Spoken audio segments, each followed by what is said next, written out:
وآلہ الطیبین الطاہرین المعصومین المنتجبین المظلومین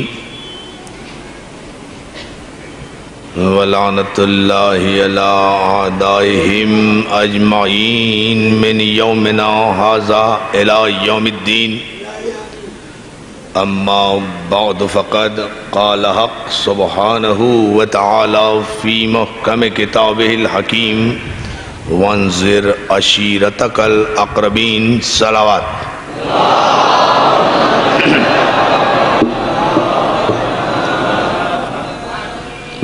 حاضرین گرامی قدر، عزاداران سید الشہداء، انجمن فدائے اہل بیت کے زیر اہتمام اس عظیم الشان بارگاہ شہداء کربلا میں عشرہ محرم کی یہ دوسری تقریر آپ کے جذبہ ایمانی کی نظر ہے۔ اسلام عشیر سے غدیر تک، یہ ہمارا عنوان گفتگو ہے۔ اسلام کی ابتدا عشیر ہے، اسلام کی انتہا غدیر ہے۔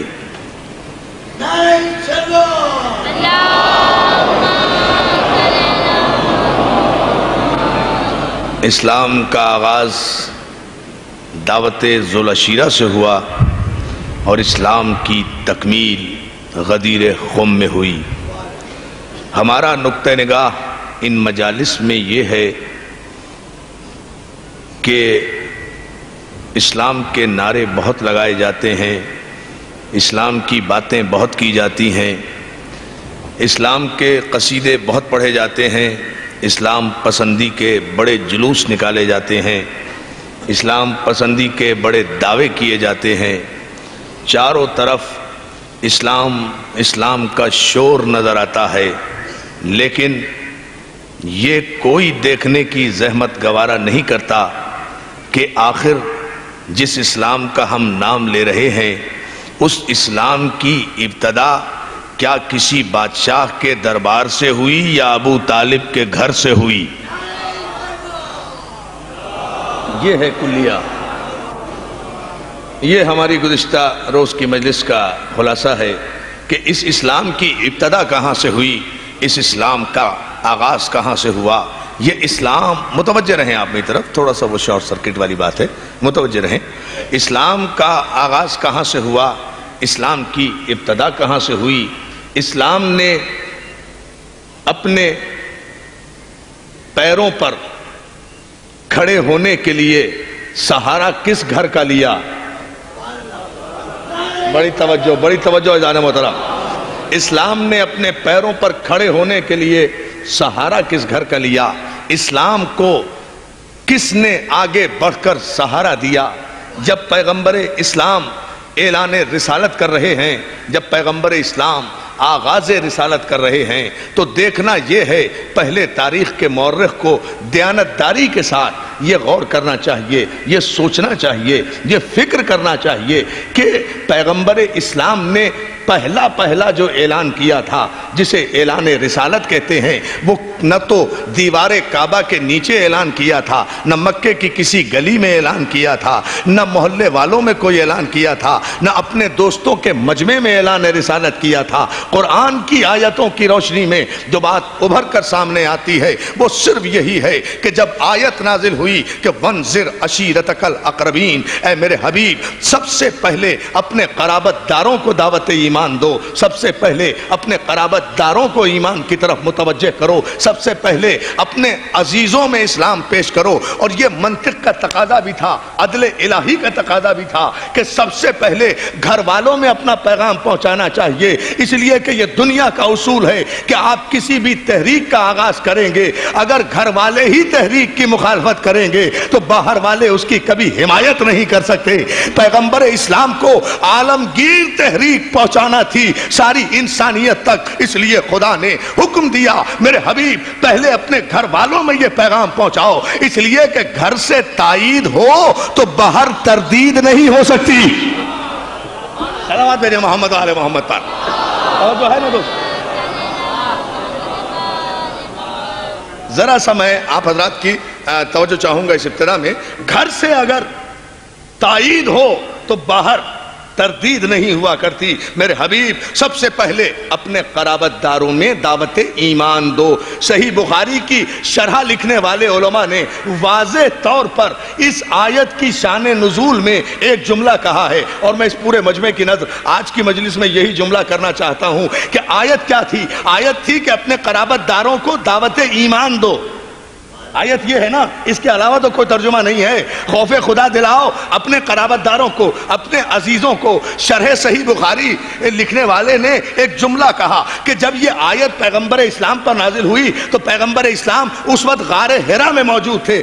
آپ غار سے نیچے تشریف لائے، پہاڑ سے. یہ جملے ہیں حدیث کے، روایت کے، کہ پیغمبر اسلام اس آیت کے نزول کے بعد پہاڑ سے یہ کہتے ہوئے اترے، پہاڑ سے یہ کہتے ہوئے اترے، یا علی کھانے کا انتظام کرو، کافروں کو بلاؤ. یا علی یا علی یا علی. توجہ توجہ جان محترم، صلوات میرے محمد و آل محمد. اب ذرا صاحب غور فرما لیجیے بھائی. شارح صحیح بخاری نے جو جملہ لکھا ہے وہ یہ ہے، آیت کیا ہے؟ اپنے قرابت داروں کو دعوت ایمان دو. پیغمبر کا جملہ کیا ہے؟ یا علی کھانے کا اہتمام کرو، کافروں کو بلاؤ. آیت کہہ رہی ہے قرابت داروں کو دعوت ایمان دو، پیغمبر کہہ رہے ہیں علی دعوت کا اہتمام کرو. کون ہے علی سے زیادہ پیغمبر کا قرابت دار؟ توجہ ہے نا دوستو؟ کون ہے علی سے زیادہ پیغمبر کا قرابت دار؟ کون ہے نزدیک؟ حسب و نسب میں پیغمبر اسلام سے نزدیک تر علی کے علاوہ کوئی نہیں ہے. لیکن سرکار ختمی مرتبت علی کو خطاب کر کے کہہ رہے ہیں کہ یا علی دعوت کا اہتمام کرو. علی کو دعوت ایمان اگر پیغمبر اسلام نہیں دیتے تو آیت کی خلاف ورزی کرتے ہیں. یا علی بھائی، بہت میں جرات کے ساتھ یہ بات کہہ رہا ہوں، یہ اس لیے کہ یہ ابتدائی زمانہ کی آیت ہے، ابتدائی دور کی آیت ہے، ابتدائی بعثت کی آیت ہے. تو اس آیت کی روشنی میں تو پیغمبر اسلام کو سب سے پہلے یہ کہنا چاہیے تھا نا کہ علی تم بہت زیادہ میرے قرابت دار ہو، سب سے پہلے تم کلمہ پڑھو، سب سے پہلے تم ایمان لاؤ، پہلے ایمان لاؤ اس کے بعد انتظام کریں گے. لیکن پیغمبر اسلام نے کہیں بھی علی کو دعوت ایمان نہیں دی. تو دو باتوں میں سے ایک بات ملت مسلمہ کو تسلیم کرنا ہے، یا تو معاذ اللہ یہ مانو کہ پیغمبر نے آیت قرآنی کی خلاف ورزی کی، اور اگر پیغمبر قرآن کی ایک آیت کی بھی خلاف ورزی کرے تو سارا قرآن مشکوک ہو کر رہ جائے گا، سارا ایمان مشکوک ہو کر رہ جائے گا. دوسرے معنی میں اپنی کتابیں پھاڑ کر پھینک دو، اپنی روایتیں دریا برد کر دو، آگ لگا دو اپنی روایتوں کو، اور تسلیم کرو کہ پیغمبر نے آیت کی تعمیل کی ہے، آیت کی مخالفت نہیں کی. پیغمبر نے علی کو دعوت کا اہتمام کرنے کا حکم دے کر واضح طور پر اعلان کر دیا کہ دعوت ایمان ان رشتہ داروں کو دینا ہے جو پہلے سے بے ایمان رہے ہو. بھائی بہت توجہ اداروں،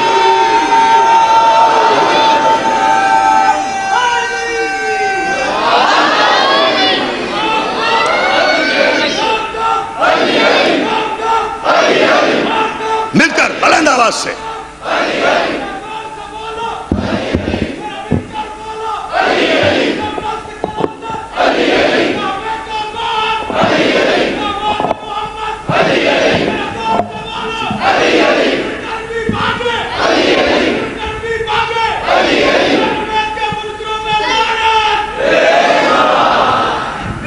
اتنی ہی بلند صلوات بھیجے نا محمد و آل محمد پر.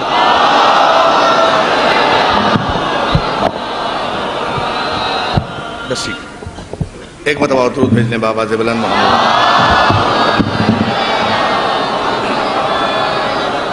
اب اسلام کا جہاں سے آغاز ہو رہا ہے، میں کل کی گفتگو میں آپ کی خدمت میں عرض کر رہا تھا کہ اسلام کا آغاز جہاں سے ہوا یہ پہلی دعوت ہے، دعوت ذو العشیرہ، کہ جس میں پیغمبر اسلام نے خاندان والوں کو اکٹھا کیا ہے، اعزاء کو اکٹھا کیا ہے، قرابت داروں کو اکٹھا کیا ہے. ایک جملہ ہے بڑا لطیف سا، اگر آپ غور کر لیں، بڑے ٹھنڈے انداز میں کہوں گا اور آپ بھی اسے اسی محبت سے سن لیں. آیت یہ کہہ رہی ہے کہ قرابت داروں کو دعوت ایمان دو. تو یہ تو طے ہو گیا نا کہ قرابت داروں میں پہلی دعوت ایمان دی گئی ہے. اور جب یہ آیت نازل ہوئی ہے تو اس وقت کچھ اور قرابت دار ابھی شامل نہیں ہوئے تھے، باقی قرابت داریاں بعد میں ہوئی ہیں۔ بہت توجہ جانا، باقی قرابت داریاں، باقی رشتہ داریاں بعد میں ہوئی ہیں۔ جب یہ آیت نازل ہو رہی ہے اس وقت کوئی کسی کا قرابت دار نہیں تھا، لیکن آیت کے تیور یہ ہیں، آیت کا جملہ یہ ہے کہ تم اپنا پیغام میرے حبیب سب سے پہلے رشتہ داروں میں پہنچاؤ، خاندان والوں میں پہنچاؤ، خاندان والوں میں پہنچاؤ، قرابت داروں میں پہنچاؤ۔ تو دوستو ایک بات تو طے ہے نا کہ جب اللہ یہ حکم دے رہا ہے کہ دعوت ایمان قرابت داروں میں دو، تو پھر میں تاریخ کے مورخ سے کچھ پوچھ کر کیا کروں گا؟ آیت نے خود واضح تو کر دیا کہ پیغمبر نے پہلی دعوت خاندان والوں میں کی ہے، گھر والوں میں دی ہے، دعوت ایمان گھر والوں میں دی ہے، محلے والوں میں نہیں دی۔ تو پھر اس دعوت پر جو بھی لبیک کہے گا وہ پہلا خاندان میں سے ہوگا، محلے والوں میں سے نہیں ہوگا۔ بہت توجہ، جو بھی کہے گا، جو بھی کہے، صلوات بھیجے نا محمد و آل محمد پر، دیکھیں اس کو، قرابت داروں میں ہے نا۔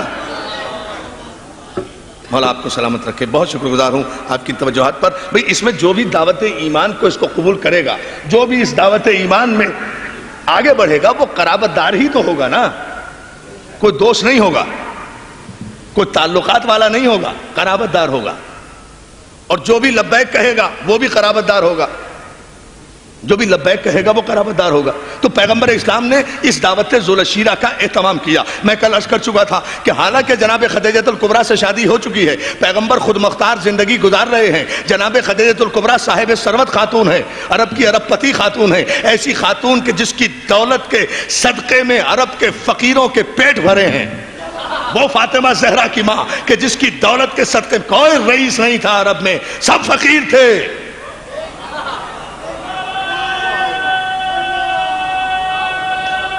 حضور کوئی رئیس نہیں تھا، کوئی سرمایہ دار نہیں تھا، کوئی پیسے والا نہیں تھا۔ غلط ہے، تاریخ کے سے بددیانتی کرتے ہیں جو لوگ کہتے ہیں، سب کے سب فقیر تھے، مسجد کے آگے چبوترے پہ بیٹھے رہتے تھے اور خدیجہ کی دولت تقسیم ہوتی رہتی تھی، انتظار کرتے رہتے تھے۔ ہمیں پتا ہے، ہم جانتے ہیں، تاریخ تم نے لکھی ہے، بصیرت و بصارت ہماری ہے، آنکھیں ہماری ہیں، ہم جانتے ہیں یہ اور اگر خدیجہ الکبریٰ کی ایک جملہ کہوں، یہاں بات آ گئی جناب خدیجہ کی، چونکہ ظاہر ہے کہ اسلام تو مکمل ہی نہیں ہوتا نا اگر خدیجہ الکبریٰ کا ذکر نہ ہو۔ اگر جناب ام المومنین کا، اس لیے کہ یہی تو وہ واحد بی بی ہے کہ جس نے اسلام کو سب کچھ دیا، جو صرف ام المومنین ہی نہیں ہے، ام الائمہ بھی ہے۔ یہ وہ ماں ہے جو واقعی ماں ہے، یہ وہ ماں ہے، یہ وہ ماں ہے جو واقعی ماں ہے، اور ماں بھی معصوموں کی ماں ہے، معصومین کی ماں ہے۔ توجہ، گناہگاروں کی ماں نہیں ہے، منافقوں کی ماں نہیں ہے، معصومین کی ماں ہے۔ وہ خدیجہ الکبریٰ ہے جس کی دولت کے صدقے میں عرب کے فقیروں کے پیٹ بھرے ہیں۔ اور یہ دوستو آغاز میں اسے مصائب نہ سمجھیے گا، لیکن ایک جملہ میں عرض کر رہا ہوں، جناب سید سجاد نے دربار شام میں یہ جملہ کہا ہے، یاد دلایا ہے جب یزید نے کہا ہے کہ آج تم ہمارے اسیر ہو، آج تم ہمارے غلام ہو، آج تم ہمارے قیدی ہو، تو سرکار سید سجاد نے یاد دلایا تھا، اے عرب کے رہنے والو، تم میں تو عرب کی حمیت بھی باقی نہیں رہی۔ اگر تم میں حمیت عرب بھی باقی ہوتی تو تمہیں احساس ہونا چاہیے تھا کہ تمہارے تو سانسیں بھی ہمارے خاندان کی مقروض ہیں، تمہاری سانسیں بھی ہمارے خاندان کی مقروض ہیں۔ یزید نے پوچھا کس طرح؟ کہا اس طرح کہ ہماری دادی خدیجہ الکبریٰ کی دولت خون بن کر تمہاری رگوں میں گردش کر رہی ہے، مگر بات وہی ہے، اپنے اپنے خون کی شرافت کی بات ہے۔ جنہیں ہم نے رزق عطا کیا، وہ اگر خود نمک حرامی پر اتر آئے تو اس میں ہمارے دینے کا قصور تو نہیں ہے۔ صلوات دینے بآواز بلند محمد و آل محمد۔ آپ دیکھیں یہ جملہ، تمہاری سانسیں بھی ہماری مقروض ہیں، ہماری ماں خدیجہ الکبریٰ کی دولت خون بن کر تمہاری رگوں میں گردش کر رہی ہے، اس کے بعد تم ہمیں اسیر کہتے ہو، آزاد کردہ غلاموں کی اولادوں، اے ہمارے آزاد کردہ غلاموں کے بیٹو، تم ہمیں کہتے ہو۔ تو میں جو عرض کر رہا تھا کہ یہ جناب خدیجہ الکبریٰ وہ بیوی ہے کہ جس کی دولت کے صدقے میں عرب کے فقیروں کے پیٹ بھرے ہیں۔ دعوت ذوالشیرہ کے موقع پر جب یہ آیت نازل ہوئی ہے تو ظاہر ہے جناب پیغمبر اسلام کی جناب خدیجہ کبریٰ سے شادی ہو چکی تھی، شادی ہو چکی تھی. یہ دعوت خدیجہ کبریٰ کے گھر میں بھی ہو سکتی تھی. توجہ ہے نا دوستو، یہ دعوت اصولاً جناب خدیجہ کبریٰ کے گھر میں ہونا چاہیے تھی، لیکن اللہ رے میں اس کی جزا تو اپنے مولا سے لوں گا. اس لیے کہ یہ جملہ میں نے تاریخ میں نہیں پڑھا، آپ سے تو صرف دعا لوں گا، بزرگوں سے، نوجوانوں سے حوصلہ افزائی لوں گا، لیکن اللہ سے اور مولا سے اس کی جزا لوں گا. جو جملہ میں کہنے جا رہا ہوں، یہ دعوت خدیجہ کبریٰ کے گھر میں بھی ہو سکتی تھی، مگر اللہ رے بصیرت پیغمبر اسلام نے اس دعوت کا اہتمام ہی ابو طالب کے گھر میں کیا. اس دعوت کا اہتمام ہی ابو طالب کے گھر میں کیا، تاکہ آئندہ 1400 برس میں آنے والے اسلام کے ٹھیکیدار جب اسلام کا نعرہ لگائیں تو اس پہلے گھر کو ضرور یاد رکھیں جہاں سے اسلام نے گھٹنیوں چلنا سیکھا تھا، جہاں سے اسلام نے گھٹنیوں چلنا سیکھا تھا، جہاں سے اسلام کا آغاز ہوا تھا، جہاں سے اسلام کی ابتدا ہوئی تھی. اس لیے کہ مسلمان تو یادگاریں بنانے کے قائل ہیں نا، کہ اگر کہیں اچھے کام کی ابتدا کسی گھر سے ہو تو اس کی یادگار بنا لیتے ہیں. نہیں، اسے یوں سمجھیں دوستو. ایک مرتبہ پھر یہ بات واضح ہو، ایک زمانے میں تحریک چلی تھی PNA کی، 8-10 سال 12 سال پہلے. تو لاہور کی ایک مسجد ہے، مسجد نیلا گنبد، اس سے ایک جلوس نکلا تھا بہت بڑا. اس پر بڑی فائرنگ وائرنگ ہوئی تھی، کچھ لوگ سیاسی طور پہ شہید ہو گئے تھے. تو اس مسجد نیلا گنبد کو باقاعدہ یادگار کے طور پر اسلام پسند مسلمان اب بھی یاد رکھتے ہیں، اور جب بھی کوئی احتجاجی جلوس نکالتے ہیں نا تو مسجد نیلا گنبد لاہور سے نکالتے ہیں. ان سے پوچھتے ہیں بھائی بادشاہی مسجد سے کیوں نہیں نکالتے؟ کہ نہیں صاحب، بادشاہی مسجد اپنی جگہ ہے، لیکن یہ مسجد یادگار ہے کہ یہاں سے تحریک نظام مصطفیٰ کا ایک بہترین اور کامیاب جلوس نکلا تھا. یہاں لوگوں نے قربانی دی تھی، یہاں سے نظام مصطفیٰ کا آغاز ہوا تھا. تو مسلمانوں سے یہی تو میری بسد ادب اپیل ہے کہ ہم بھی تو اسی قانون کو تسلیم کرنے کے لیے تیار ہیں. آپ کا سیاسی جلوس جس مسجد سے نکلے، بادشاہی مسجد کے ہونے کے باوجود بھی آپ اسے نظر انداز کر کے مسجد نیلا گنبد سے ہر اپنے جلوس اور تحریک کا آغاز کرتے ہیں. تو یہ جس اسلام کی آپ بات کر رہے ہیں، اس اسلام کا آغاز بھی تو خانہ کعبہ سے نہیں ہوا تھا، مکے کی گلیوں سے نہیں ہوا تھا، مسجد نبوی سے نہیں ہوا تھا. اسلام کا آغاز بھی تو ابو طالب کے گھر سے ہوا تھا. تو جب کبھی اسلام کا نام لو تو پہلے ابو طالب کی دہلیز پہ سجدہ تو کر لو. لیکن پیمانہ یہی ہے. اللہ بہت چاہوں گا.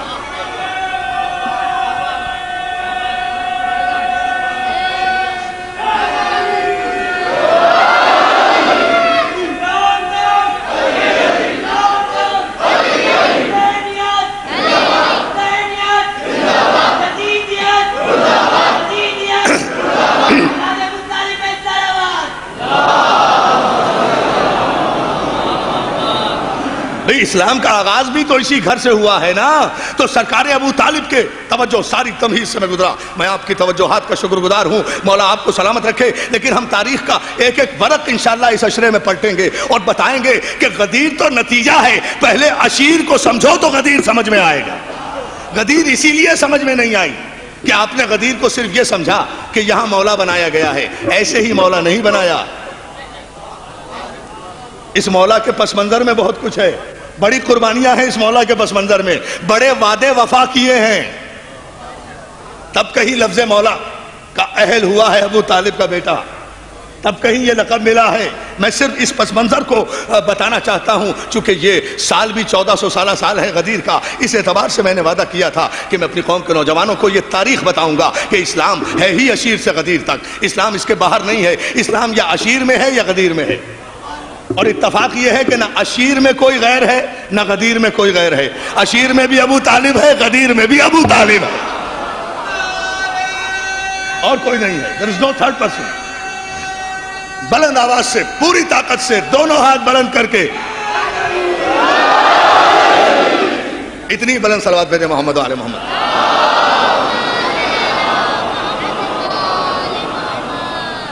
مولا آپ کو سلامت رکھے. اس مرحلے پر آپ ایک لمحہ اور بلند ہو. اس دعوت کا اہتمام ہوا اور پیغمبر اسلام نے سرکار ابو طالب کے گھر کا انتخاب کیا. واقعہ آپ کا سنا ہوا ہے تاریخ والملوک کا.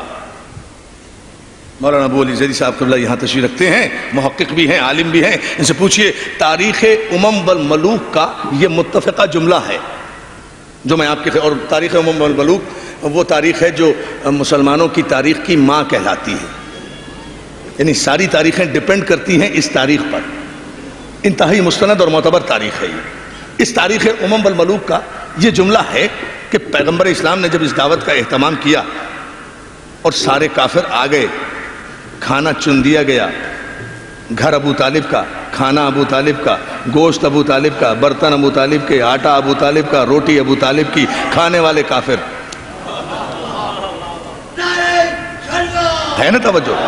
یہ عجیب مسئلہ ہے، کھانے والے کافر، کھانے والے کافر،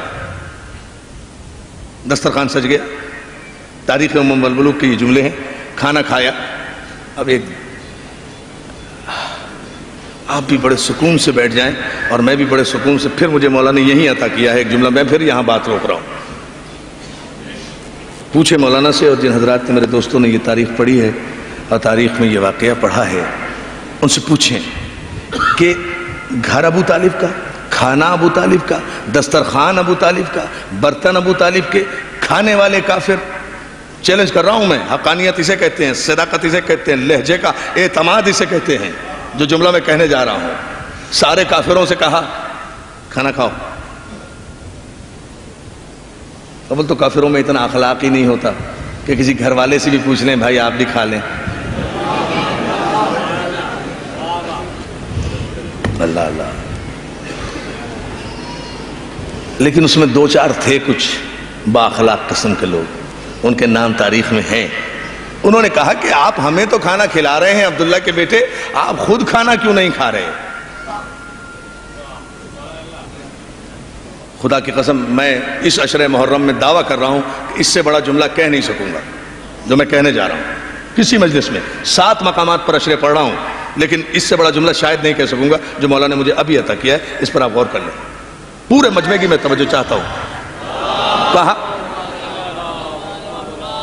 کچھ کافروں نے کہا کھانا، اب لیکن ایک بات ذہن میں رہے آپ کے، بالکل سکون سے سنیے گا، اور جب نتیجہ نہ آئے جب تک بولیے گا نہیں، اس کے بعد پھر فیصلہ کن بات ہوگی۔ پیغمبر اسلام نے کہا کافروں سے کہ بھائی کھانا کھاؤ، کافروں نے کھانا شروع کیا، انہی میں سے چند کافر یہ کہتے ہیں، انہی میں سے چند کافر یہ کہتے ہیں، اے عبداللہ کے بیٹے آپ ہمارے ساتھ کھانا کیوں نہیں کھا رہے؟ اب تاریخ کا جملہ دیکھیں آپ ہمارے ساتھ کھانا کیوں نہیں کھا رہے؟ پیغمبر اسلام کا جملہ، سرکار خلق عظیم پر بھی فائز ہے نا، خلق عظیم کی اعلیٰ ترین مسند پر بھی بیٹھے ہوئے ہیں، سرکار فرماتے ہیں نہیں تم کھانا کھاؤ، میری مجبوری ہے میں کھانا کھا نہیں سکتا۔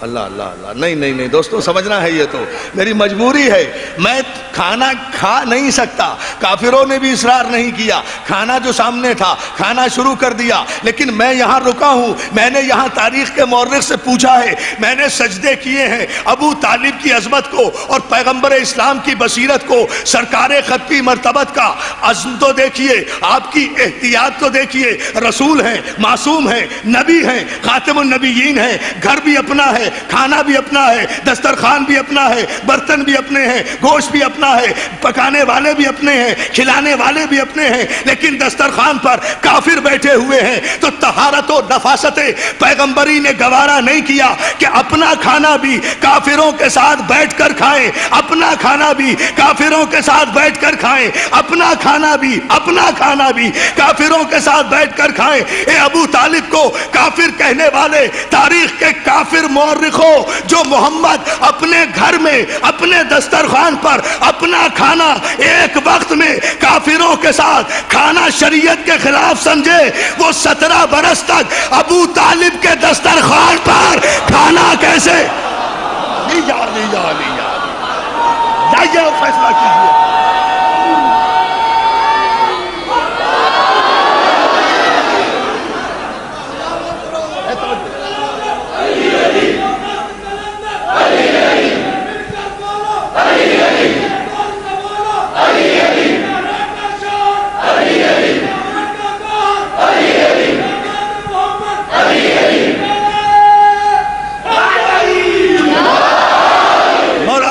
سلامت رکھے عزیزان محترم، ایک لمحے کے لیے جو اپنا کھانا بھی اپنے گھر میں اپنے دسترخوان پر کافروں کے ساتھ پسند نہ کرے، مزاج نبوت کو گوارا نہیں ہے کہ کافروں کے ساتھ کھانے میں بھی شمولیت کرے، وہ 17 برس تک کامل ابو طالب کے دسترخوان پر ابو طالب کے ہاتھوں سے، میں قربان ہو جاؤں ان ہاتھوں کے دوستو، ابو طالب کے دسترخوان پر ابو طالب کے ہاتھوں سے۔ تاریخ ہشام میں یہ جملہ ہے عزیزان محترم، مسلمانوں کے دوسرے بڑے مورخ نے ہشام نے یہ جملہ لکھا ہے کہ ابو طالب کا طریقہ یہ تھا، کھانے کا وقت آتا تھا تو دسترخوان بچھاتے تھے، دسترخوان کے قریب مسند بچھاتے تھے، مسند پر مسند نشین رسالت کو بٹھاتے تھے، دائیں جانب علی کو بٹھاتے تھے، ادھر جعفر کو بٹھاتے تھے، ادھر عقیل کو بٹھاتے تھے، برابر میں خود بیٹھتے تھے، روٹی کا نوالا توڑتے تھے، شوربے میں بھگوتے تھے، اسے نرم کرتے تھے، پھر اپنے دست مبارک سے پہلا نوالا محمد ابن عبداللہ کے دہن اقدس میں دیتے تھے، پھر دوسرا نوالا علی کو دیتے تھے، پھر نوالا محمد کو دیتے تھے، پھر نوالا علی کو دیتے تھے۔ ابو طالب اپنے ہاتھوں سے محمد اور علی کو رزق دیا کرتے تھے، اے نبی والو تم بھی خوش رہو، اے علی والو تم بھی خوش رہو، میں تو ابو طالب والا ہوں۔ نبی والے کہتے ہیں ساری دنیا کو نبی رزق دیتا ہے، علی والے کہتے ہیں ساری دنیا کو علی رزق دیتا ہے، نبی والے بھی ٹھیک کہتے ہیں، علی والے بھی ٹھیک کہتے ہیں، نبی والے کہتے ہیں نبی رزق دیتا ہے، علی والے کہتے ہیں علی رزق دیتا ہے، دونوں رزق دیتے ہیں، لیکن یاد رکھو اسے بھی تو سلام کر لیا کرو کہ ساری کائنات کو رزق ملتا ہے یا نبی کے ہاتھوں سے یا علی کے ہاتھوں سے، نبی اور علی کو رزق ملتا ہے ابو طالب کے یا علی حضور توجہ کریں۔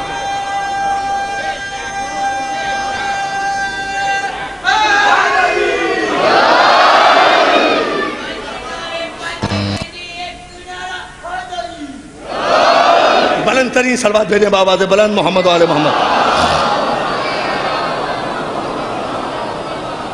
جو ہے نا عزیزان محترم، اس دعوت کا اہتمام، میں کیا کروں کہ دوسری مجلس تمام ہونے کو آ رہی ہے اور ابھی دعوت ذوالعشیرہ شروع بھی نہیں ہوئی، اور مجھے اس پورے آئندہ 8 مجالس میں 7 مجالس میں عشیر سے غدیر تک جانا ہے انشاءاللہ۔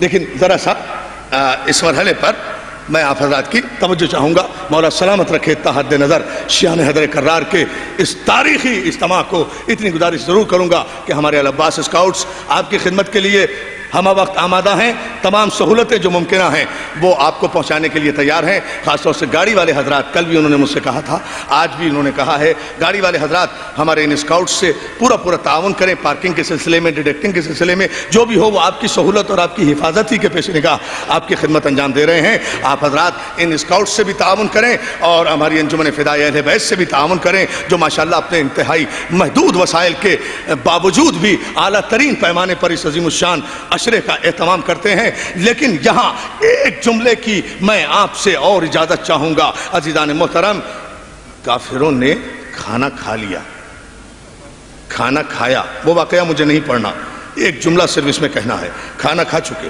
پیغمبر نے اعلان کرنا چاہا۔ اب یہاں سے سمجھ لیجئے کہ 2 راستے، کھانا کھا چکے، جب کھانا کھا چکے پیغمبر نے اعلان حق کرنا چاہا، وہ واقعہ آپ مجھ سے ہی سن چکے ہیں کئی بار، اس لیے اسے نہیں دہرا رہا۔ پیغمبر نے اعلان کرنا چاہا، ابو جہل نے مداخلت کی، اعلان نہیں کرنے دیا، بائیکاٹ کر کے چلے گئے، تقریر کرنے سے روک دیا صاحب، چلے گئے اٹھ کر۔ اب ظاہر ہے جب سامعین ہی چلے جائیں تو بیچارہ مقرر کیا کرے گا؟ سامعین تو ماشاءاللہ اتنا بڑا مجمع ہو تو پھر مجھ جیسا کجوج بیان مقرر بھی اچھا خاصا بولنے لگتا ہے نا؟ اچھے سامعین ہوں، خوبصورت سامعین ہوں، ریشمی چہروں والے، مسکراتے ہوئے پرعزم، تو آپ اندازہ کیجئے اب جب سارے ہی چلے گئے تو پیغمبر کیا کہیں؟ چپ ہو گئے۔ دوسرے دن پھر کہا کہ بھائی کھانے کا اہتمام آج پھر کرو علی، پھر بلاؤ، پھر بلا لیا، پھر آ گئے، پھر کھانا کھائے، پھر پیغمبر نے تقریر کرنا چاہی، پھر اٹھ کے چلے گئے۔ پیغمبر نے کہا بھائی پھر بلاؤ انہیں تیسرے دن، پھر تیسرے دن کھانا کھانے آ گئے۔ اچھا یہ بڑا کمال ہے، کھانا کھانے آ جاتے تھے۔ بھائی ایک دفعہ ناراض ہو کے چلے گئے ہو، جاؤ بائیکاٹ کر کے چلے گئے ہو، چلے جاؤ، پھر دوبارہ کیوں آ رہے ہو؟ توجہ ہے نا ذرا محترم؟ غور کریں، کھانا کھانے روز آ جاتے تھے، جب پیغمبر اعلان کرنا چاہتے تھے جب اٹھ کے چلے جاتے تھے، یعنی جب کوئی ٹیسٹ کا وقت ہوتا ہے نا، جب امتحان کا وقت ہوتا ہے۔ کافروں کا مزاج ہی یہ ہے، دسترخوان پہ ساتھ رہتے ہیں، جب کوئی امتحان کا وقت ہو تو پیغمبر کو اکیلا چھوڑ جاتے ہیں۔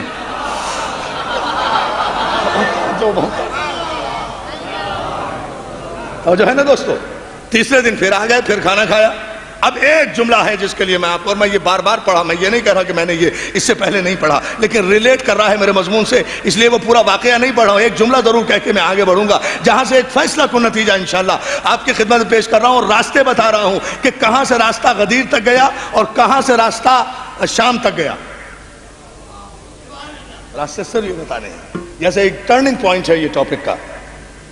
تیسرے دن پیغمبر نے پھر تقریر کرنا چاہی، پھر ابو جہل نے حسب عادت شور مچایا، لوگوں کا اٹھو اٹھو بھائی، تقریر نہیں سننا ہے، بس کھانا کھا لیا ہے، ٹھیک ہے چلو تقریر نہ سنو پیغمبر کی۔ اب تیسرے دن جو ابو جہل اٹھا ہے تو تاریخ امم بن ملوک کے جملے یہ ہیں کہ دعوت ذوالعشیرہ کے ایک کونے سے ایک بوڑھا مجاہد اٹھا، جس کے سر پہ سبز امامہ تھا، جس کی کمر میں سبز پٹکا تھا، جس کے چہرے پر ہاشمی جلال تھا، جو وارث انبیاء تھا، جو رئیس بطا تھا، جو بیضۃ البلد تھا، جو وارث کعبہ تھا، جو کلید بردار حرم تھا، جو حامل نور امامت تھا، جو محسن رسالت تھا، جو محسن نبوت تھا، جو اللہ کی سب سے بڑی امانت کا امین تھا، وہ ایک کونے سے اٹھا، قریب آیا، اپنا دایاں ہاتھ ابو جہل کے گریبان میں ڈالا، اپنے بازوؤں کی طاقت سے ابو جہل کو زمین پر بٹھا کر ایک جملہ کہا کہ اب تو ابو طالب تجھے اس وقت تک یہاں سے ہلنے نہیں دے گا جب تک میرا بیٹا تقریر مکمل نہ کر لے۔ توجہ ہے نا عزیزان محترم؟ ابھی غور فرمائیں آپ، ابھی کوئی نعرہ نہیں، ایک نتیجہ جو جہاں سے میں راستہ بتا رہا ہوں کہ عشیر سے غدیر تک راستہ کون سا گیا۔ بیٹھ جا، میں تجھے اٹھنے نہیں دوں گا۔ اپنے بازوؤں کی طاقت سے ابو جہل کو بٹھایا۔ دیکھتا ہوں کتنے حاضر دماغ آپ بیٹھے ہیں یہاں، کتنے آمادہ ہیں اس وقت۔ فتبسم ابو طالب، یہ جملے ہیں۔ ابو جہل کو بٹھایا، ظاہر مسکرا کے تو نہیں بٹھایا ہوگا، غصے میں بٹھایا ہوگا۔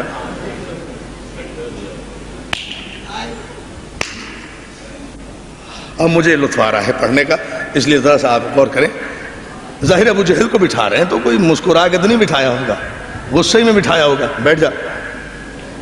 لیکن تاریخ کے جملے ہیں فتبسم ابو طالب، ابو طالب مسکرائے، مسکرا کر پیغمبر کے چہرے کی طرف نظر کی۔ اللہ رے احتیاط، ابو جہل پہ نظر کی تو غصے سے، رسالت پر نظر کی تو مسکراہٹ کے ساتھ۔ ابو جہل کو بٹھایا، رسالت کو مسکرا کے دیکھا اور کہا قم یا سیدی و مولایا، قم یا سیدی و مولائی، اے میرے سید، اے میرے مولا، اے میرے مولا، اے میرے مولا۔ چچا کہہ رہا ہے بھتیجے کو، باپ کہہ رہا ہے بیٹے کو، میرے مولا آپ کھڑے ہو جائیں، میرے مولا آپ کھڑے ہو جائیں۔ ارے غدیر تو عشیر ہی میں مکمل ہو گئی تھی، میرے خیال تو یہ ہے کہ اسی دن مشیت نے طے کر لیا ہوگا۔ 40 کافروں کے سامنے میرے حبیب کو مولا کہنے والے ابو طالب، ہمیں بھی قسم ہے اپنے عزت و جلال کی کہ اگر ہم بھی 1,40,000 تازہ حاجیوں کے مجمع میں تیرے بیٹے کو مولا نہ بنا دیں تو ہمیں خدا نہ کہنا۔ توجہ ہے نا عزیزان محترم؟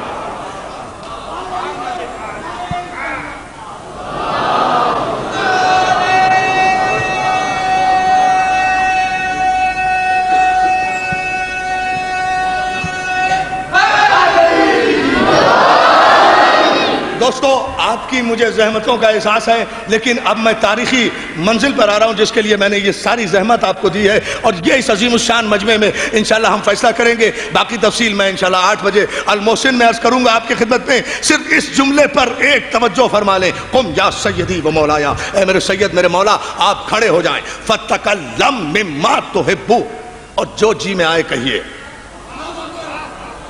کیا اعتماد ہے! ابو جہل کو کہا بیٹھ جا، رسول کو کہا آپ کھڑے ہو جائیں، اور میرے حبیب جو جی میں آئے کہیے، میں جو بیٹھا ہوں۔ کفر کو بٹھایا، اسلام کو کھڑا کیا۔ یا علی یا علی یا علی۔ بھائی توجہ توجہ، کفر کو بٹھایا، اسلام کو کھڑا کیا، کس نے؟ ابو طالب نے۔ اب اس دعوت ذوالشیرہ میں اور کوئی نہیں ہے، ابھی تصدیق کی منزل بھی نہیں آئی، اعلان ہی نہیں ہوا تو تصدیق کہاں سے ہوتی؟ ابھی تو پورا کیریکٹر جو ہے اس پوری دعوت ذوالشیرہ پر صرف ابو طالب چھایا ہوا ہے، تنہا اکیلا سرکار ابو طالب پوری دعوت پر چھائے ہوئے ہیں، یہ اسلام کے پہلے پیغام پر۔ کفر کو بٹھایا، کفر کا نمائندہ ہے نا ابو جہل، کفر کو بٹھایا، پیغمبر اسلام کو کھڑا کیا۔ آپ کھڑے ہو جائیں، اسلام کھڑا ہوا، کفر بیٹھا، اسلام قائم ہوا، کفر بیٹھا۔ کس طرح؟ گریبان میں ہاتھ ڈال کے بٹھایا۔ کفر کو گریبان میں ہاتھ ڈالا ہے ابو طالب نے، اب کفر ہے ابو طالب کے پنجے کے نیچے۔ اے دیواروں پر کافر کافر لکھنے والوں، اے دیواروں پر کافر کافر لکھنے والوں، اب مسئلہ سمجھ میں آیا کہ یہ دنیا ابو طالب سے لے کر آج کے شیعوں تک کو کافر کیوں کہتی ہے؟ صرف اس جرم میں کہتی ہے نا کہ ان کے جد ابو جہل کو بھری محفل میں گریبان سے پکڑ کے بٹھا ہے۔ یہ ہے وہ فیصلہ،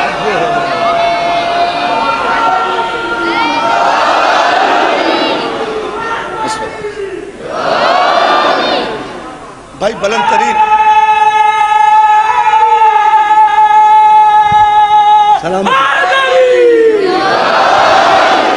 سلامت رہو، بلند ترین صلوات دے محمد و آل محمد پر۔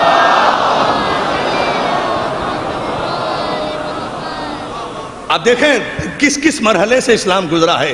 لوگ یہ شہادت کہے الفت میں قدم رکھنا ہے، لوگ آسان سمجھتے ہیں مسلمان ہونا، لوگ سمجھتے ہیں کہ یہ بہت آسان ہے، مسلمان ہونا بڑی مشکل بات ہے۔ آپ کا تو کوئی نقصان ہوا ہی نہیں نا، آپ تو چلتے پھرتے آئے اور مسلمان ہو گئے۔ آپ کو کیا پتا کہ اسلام قائم کیسے ہوا، اسلام کے لیے زحمتیں کس نے اٹھائی ہیں؟ اسلام تو راسی مسلمانوں کو آیا ہے، اس لیے کہ ہلدی لگی نہ پھٹکری، رنگ بھی چوکھا آیا، یہی ہے نا۔ کوئی زحمت ہی نہیں ہوئی، کسی قسم کی زحمت نہیں اٹھانا پڑی، کسی بھی مسلمان کو کوئی زحمت اسلام کے سلسلے میں نہیں اٹھانا پڑی، نہ زخمی کیا نہ زخمی ہوئے، نہ زحمت دی نہ زحمت اٹھائی۔ تھرڈ کلاس کافر، فرسٹ کلاس مسلمان۔ جی چلو کافر بھی تو کوئی فرسٹ کلاس قسم کا ہوتا نا۔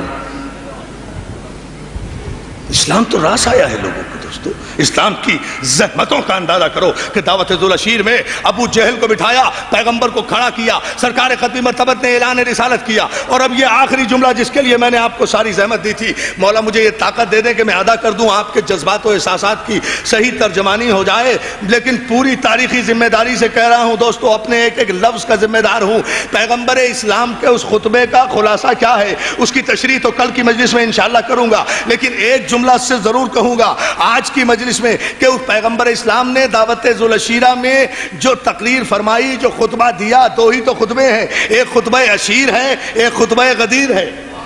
خطبہ عشیر آغاز اسلام ہے، خطبہ غدیر تکمیل اسلام ہے۔ لوگ خطبہ غدیر کو تو سناتے ہیں، خطبہ عشیر کو یاد نہیں رکھتے۔ خطبہ عشیر کو بھی کبھی کبھی پڑھ لیا کرو، جہاں اللہ کے رسول نے کہا کہ میں تمہارے لیے دنیا و آخرت کی بہترین نعمتیں لے کر آیا ہوں، تم میں سے کون ہے جو میری مدد کرے، میری مدد کرے؟ یا رسول اللہ آپ اللہ کے رسول ہیں، اللہ سے مدد مانگیے۔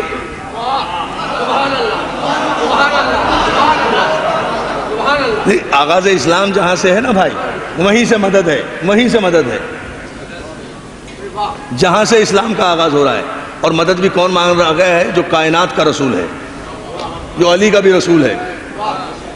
وہ کہہ رہا تم میں سے کون ہے جو میری مدد کرے؟ یا رسول اللہ یہ لفظ مدد نہ کہیں، آپ کے کلمہ پڑھنے والوں کو ناگوار گزرتا ہے مدد مانگنا۔ تو شاید یہی جواب ہوگا کہ بھائی میں تو مدد کے بغیر چل نہیں سکتا، یہ مجھ سے بھی زیادہ با اختیار ہوں گے، انہیں مدد کی ضرورت نہیں ہوگی۔ لیکن بہرحال میری سنت تو یہی ہے، تم میں سے کون ہے، تم میں سے کون ہے جو میری مدد کرے؟ amongst you who administer my cause۔ یہ ہے decline and fall of the Roman Empire کا جملہ ایڈورڈ گبن کا۔ تم میں سے کون ہے who will help me, کون میری مدد کرے گا؟ پورے مجمع پر جب سناٹا تھا تو مدد کا لفظ چونکہ پیغمبر نے استعمال کیا تھا، اس لیے جواب دینے والے 12 برس کے بچے نے بھی یہی جملہ کہا، یا رسول اللہ I will help you، میں آپ کی مدد کروں گا، I will obey you، میں آپ کی اطاعت کروں گا، I will follow you، میں آپ کا اتباع کروں گا، I will break down the bones of your enemies، میں آپ کے دشمنوں کی ہڈیاں توڑ دوں گا۔ یہ یورپی مفکروں نے لکھا ہے کہ یہ 12 برس کا بچہ کہہ رہا ہے I will break down the bones of your enemies، میں آپ کے دشمنوں کی ہڈیاں توڑ دوں گا، میں آپ کے دشمنوں کی ہڈیاں توڑ دوں گا، میں آپ کی مدد کروں گا، میں آپ کی مدد کروں گا۔ ابھی مدد کی نہیں، مدد کروں گا۔ جیسے ہی علی نے یہ جملہ کہا ویسے ہی پیغمبر نے علی کو قریب بلایا، پیار سے بچے کی گردن پہ ہاتھ پھیرا، پورے مجمع کو خطاب کر کے کہا یاد رکھو، سن لو اور سمجھ لو، علی آج ہی سے میرا بھائی ہے، میرا وزیر ہے، میرا جانشین ہے، میرا خلیفہ ہے۔ ابھی مدد کی نہیں، صرف علی نے وعدہ کیا ہے، وعدہ کیا ہے، مگر پیغمبر وعدہ نہیں کر رہے، پیغمبر اسی دن سے علی کو اپنا ولی بنا رہے ہیں، وعدے پر ولی بنا رہے ہیں، اس لیے جانتے ہیں کہ کس شریف باپ کا بیٹا ہے، کی ضرورت نہیں ہے۔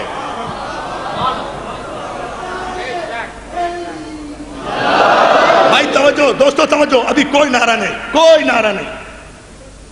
ایک نتیجہ مجھے دینے دیں اختتام مجلس پر، ظاہر ہے کہ دامن وقت میں گنجائش نہیں رہی، انشاءاللہ پھر المحسن میں عرض کروں گا، لیکن اس جملے پر ذرا سی آپ توجہ فرما لیں کہ یا رسول اللہ میں آپ کی مدد کروں گا۔ پیغمبر کہتے ہیں کہ جو بھی میری مدد کرے گا وہ میرا ولی ہوگا، وہ میرا جانشین، وہ میرا خلیفہ۔ اشیر میں کہا ہے، اسی وعدے کو تو مشیت نے یاد دلایا ہے غدیر میں، میرے حبیب وعدہ پورا کرو، اس لیے کہ رسالت اگر وعدہ خلاف ہو جائے تو رسالت ہی ختم ہو جاتی ہے۔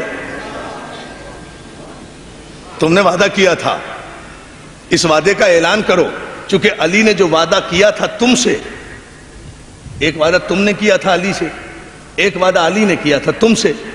مسئلہ یہ ہے کہ علی نے جو تم سے وعدہ کیا تھا نا بزم میں، اسے علی نے پورا کیا ہے میدانوں میں،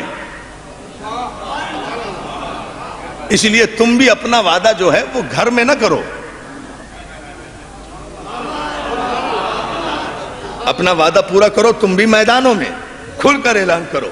فَإِن لَمْ تَفْعَلْ فَمَا بَلَّغْتَ رِسَالَتَهُ، اور اگر تم نے ایسا نہ کیا تو ہم سمجھیں گے کہ تم نے کوئی کار رسالت۔ یہ تو انشاءاللہ آخری مجلس میں اس کی تفصیل بتاؤں گا، لیکن یہ وعدہ کیا علی نے، یہ وعدہ کیا علی نے، وہ وعدہ کیا پیغمبر نے۔ تو دوستو پیغمبر نے کہا کیا؟ بس اس جملے پر توجہ۔ پیغمبر نے نہ اپنی زبان سے لا الہ الا اللہ کہا، نہ اپنی زبان سے اشہد ان محمد رسول اللہ کہا، پیغمبر نے نہیں کہا۔ سب سے پہلے اشہد ان لا الہ الا اللہ، اشہد ان محمد رسول اللہ، یہ سب سے پہلے علی نے اپنی زبان پر جاری کیا۔ گواہی تو علی نے دی ہے نا، گواہی تو علی نے دی ہے نا دوستو، گواہی تو علی نے دی۔ پھر علی سے سن کر سب نے پڑھا، علی سے سن کر سب نے پڑھا، جو بھی مسلمان ہو رہا ہے وہ علی سے سن کر پڑھ رہا ہے نا۔ سب سے پہلے یہ کلمہ، آخری جملہ اس تقریر کا، سب سے پہلے یہ کلمہ اشہد ان لا الہ الا اللہ اشہد ان محمد رسول اللہ، یہ کلمہ سب سے پہلے علی نے پڑھا نا، یہ کلمہ پیغمبر نے تو نہیں پڑھا۔ پیغمبر نے تو کہا ہے کون ہے جو میری تصدیق کرے کہ میں اللہ کا رسول ہوں اور وہ آج ہی سے میرا ولی بنے، میرا وزیر بنے، میرا وصی بنے۔ تو پیغمبر نے تو یہ اعلان کیا ہے، علی نے تصدیق کی ہے۔ سب سے پہلے یہ کلمہ دعوت ذوالعشیرہ میں سرزمین مکہ پر ابو طالب کے گھر میں اشہد ان لا الہ الا اللہ اشہد ان محمد رسول اللہ، یہ کلمہ نہ سب سے پہلے کسی صحابی نے پڑھا، نہ کسی تابعی نے پڑھا، نہیں رسول نے بھی یہ کلمہ نہیں پڑھا، سب سے پہلے یہ کلمہ علی نے پڑھا ہے۔ پیغمبر اسلام نے وعدہ کیا تھا کہ جو میرے، بیٹھے آپ 2 منٹ، یہ جملہ مکمل ہونے دے، کہ جو بھی میری تصدیق کرے گا، جو بھی میری تائید کرے گا وہ میرا ولی ہوگا۔ علی نے تائید کی کہ اشہد ان محمد رسول اللہ، میں گواہی دیتا ہوں کہ آپ، پورے مجمع کی توجہ، کہ آپ اللہ کے رسول ہیں تو میرا ایمان یہ ہے کہ پیغمبر نے اسی دعوت میں اپنے وعدے کو پورا کیا ہوگا. اشہدو ان لا الہ الا اللہ اشہدو ان محمد رسول اللہ یہ علی نے کہا ہے. پیغمبر نے جواب میں کہا ہوگا علی تم نے میری تصدیق کی ہے تو میں گواہی دیتا ہوں اشہدو ان علی ولی اللہ. دعوت ذوالعشیرہ میں پیغمبر نے کہا اشہدو ان علی ولی اللہ. تو دوستو اس میں لڑنے جھگڑنے کی ضرورت کیا ہے؟ تم ہمیں بھی کافر کہو گے؟ ارے سارے مسلمان جو کلمہ پڑھتے ہیں لا الہ الا اللہ محمد رسول اللہ وہ نبی کی سنت علی کی سنت ہے. ہم جو کلمہ پڑھتے ہیں علی ولی اللہ وہ نبی کی سنت ہے. توجہ بیٹھو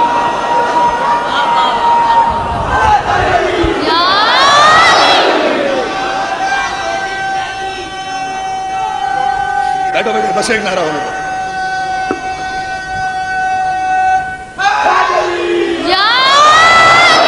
بلند ترین صلوات.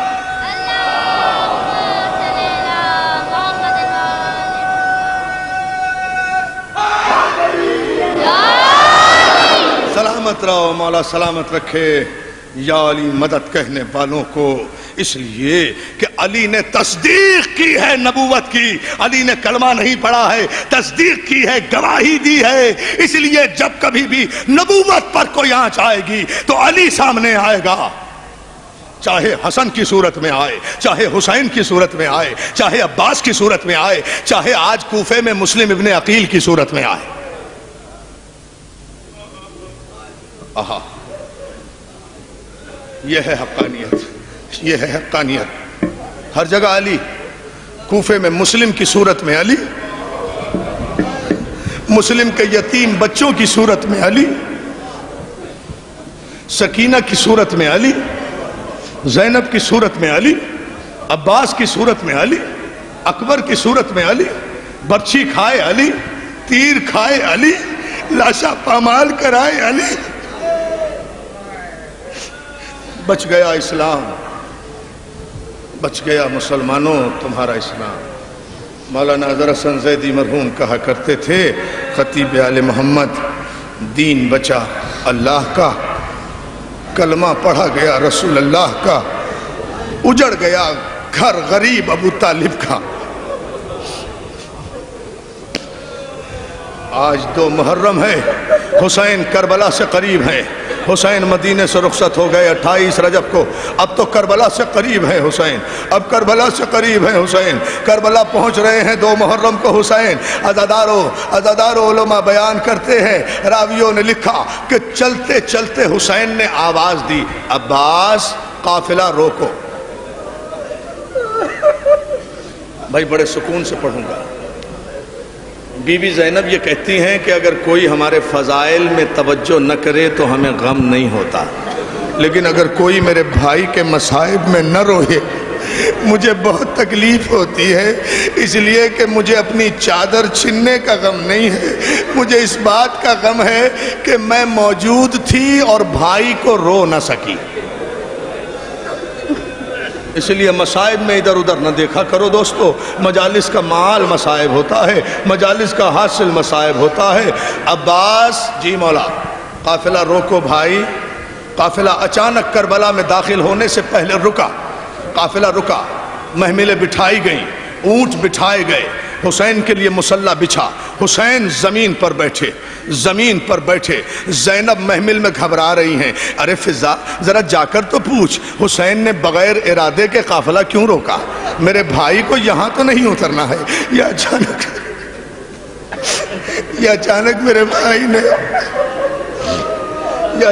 میرے بھائی نے قافلہ کیوں روکا؟ ایک جملہ مجھے کہنا ہے دوستو. میرے بھائی نے اچانک قافلہ کیوں روکا؟ عزاداروں محمل کا پردہ بار بار اٹھ رہا ہے. فضا اتر کے حسین کے پاس آئی. ایک مرتبہ ابھی فضا حسین کے قریب پہنچی تھی کہ زینب نے بھی دیکھا فضا نے بھی دیکھا عباس نے بھی دیکھا کہ فرزند رسول مصلی سے کھڑا ہو گیا. میرا مولا حسین مصلی پر کھڑے ہو کر کوفے کی طرف رخ کر کے کہتے ہیں علیک السلام یا سفیرت الحسین. جزاک اللہ مولا تمہیں سلامت رکھے. کیا مجلس ہو. ہاں رو، اسی طرح رو دوستو. مجھے عشق ہے مصائب سے دوستو، میں خود بھی رونا چاہتا ہوں. رو فاطمہ زہرا کا گھر اجڑ رہا ہے، رو بطول کی بیٹیوں کا گھر اجڑ رہا ہے. آج محرم کی 2 تاریخ ہے. میری ماں بہنوں، اللہ تمہارے پردے سلامت رکھے. ایک جملہ عزادارو، چند جملے مجھے کہنے دیں. ایک مرتبہ حسین نے جواب سلام دیا. زینب گھبرا کے محمل سے اتری. فضا میرے بھائی نے کس کے سلام کا جواب دیا؟ حسین نے کہا بہن زینب قریب آ جاؤ، بہن زینب آ جاؤ. زینب چادر سنبھالے ہوئے بھائی کے قریب آ گئی. اب دائیں جانب حسین کے زینب ہیں، بائیں جانب عباس ہیں. زینب پوچھ رہی بھیا کسے سلام کیا؟ حسین رو کر کہتے ہیں مسلم نے سلام آخر کیا تھا. مر نہ جاؤں یہ جملہ پڑھتے ہوئے.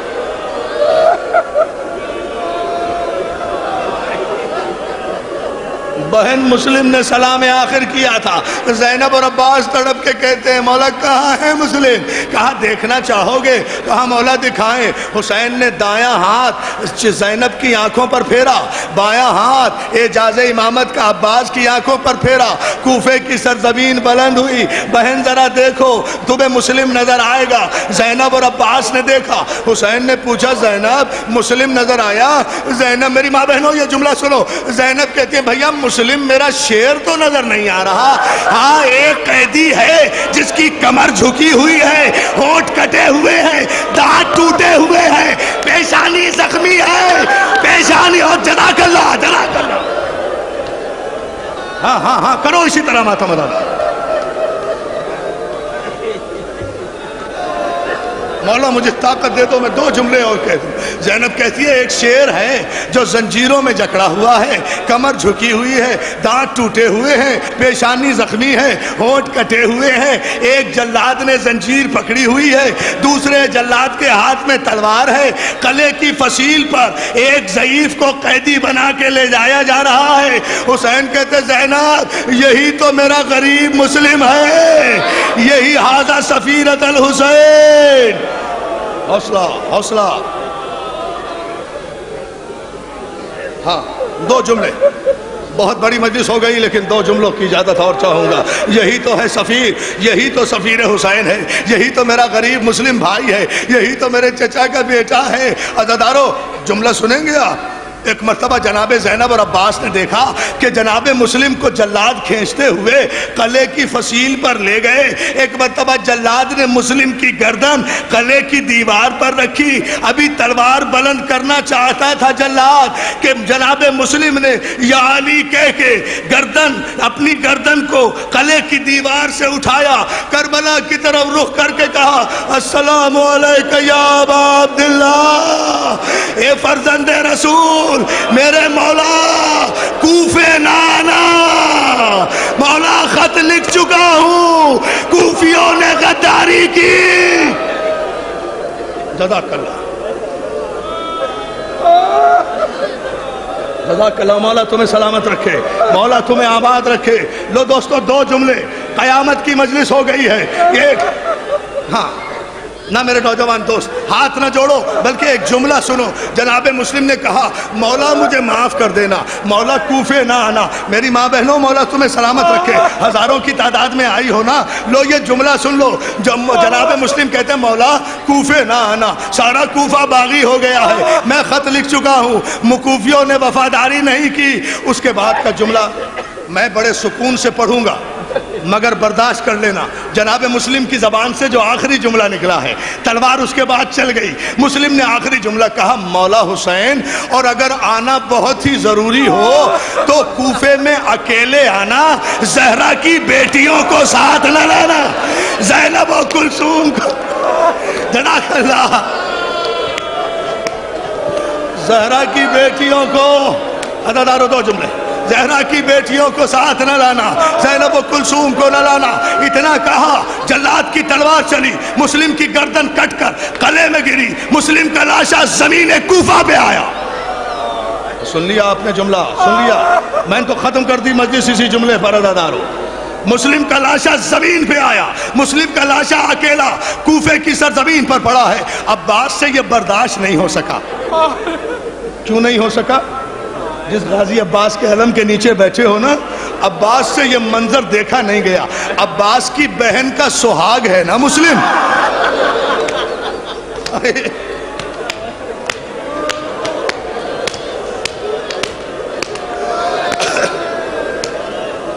عباس، جزاک اللہ، جزاک اللہ.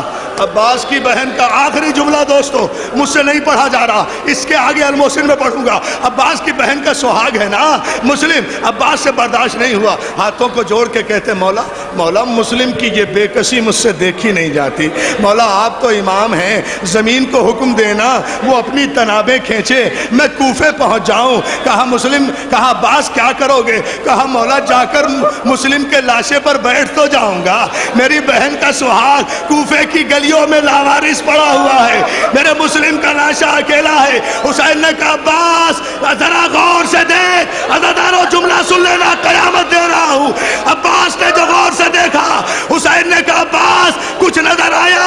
غازی عباس نے کہا ہاں آقا، اب مسلم اکیلا نہیں ہے بلکہ ایک نقاب پوش بی بی سر کے بال کھولے ہوئے مسلم کے لاشے پر رو رہی ہے. حسین